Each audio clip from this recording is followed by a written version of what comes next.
Agriculture, as we all know, is stemmed the only way out of food scarcity and starvation.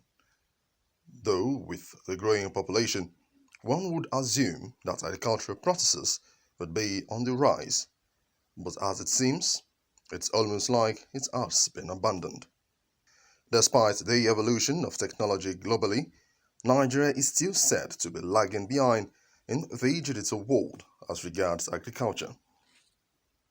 The involvement of youth in agriculture has been on a downward trend, as all that is sought after are white-collar jobs, thereby leaving the older generation to continue in the agricultural processes using ancient methods of farming.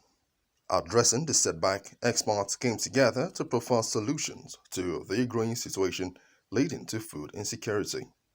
Some of the experts highlighted various causes of food scarcity and neglect on the part of the youth in agriculture, noting that many of the younger generations tend to see agriculture as mere farming and tilling. You need the younger generation without a doubt because they need to replace the older folks who are involved in the sector in terms of farm productivity. So it comes back to that, our capacity to be able to make the younger generation understand that there is a business case for agriculture and that they can make profit out of it.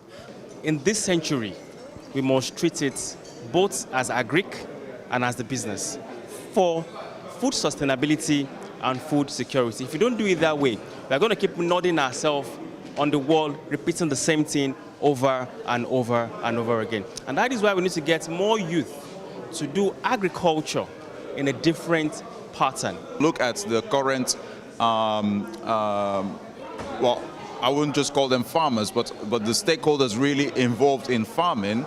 The average age is not tending more towards the youth, it's tending more towards the seniors. And there's a risk that, first of all, that knowledge goes in time, but even more risk that there is not a participation of the next generation. And the food has to come from somewhere. The tomato does not actually grow itself.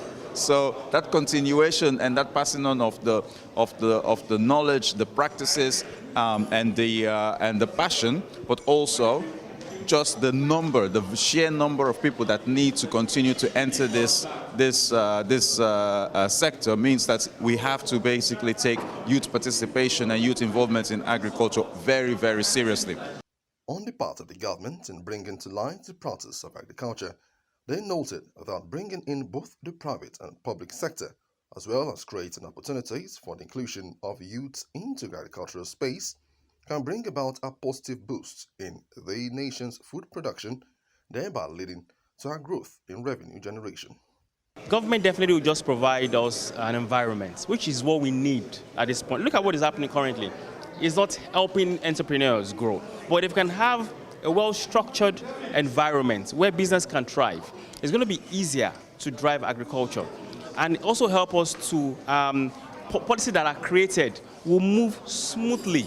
And that is what we need now. And also more private sector should play into the sector, into the agriculture, so that we can have an inclusiveness, we can have more business growth, and also provide wealth for stakeholders, youth, and also the financial part of it is also needed to drive the sector. Entrepreneur program that the Lagos State government is actually sponsoring. Now, why do I like that?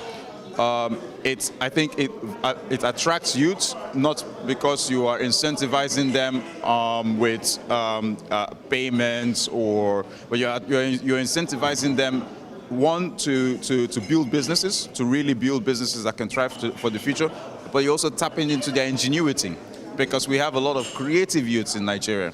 Youths are thereby encouraged to key into the agricultural world, as many have so far noted that in no time at all, agriculture will be the order of the day and the only means of livelihood.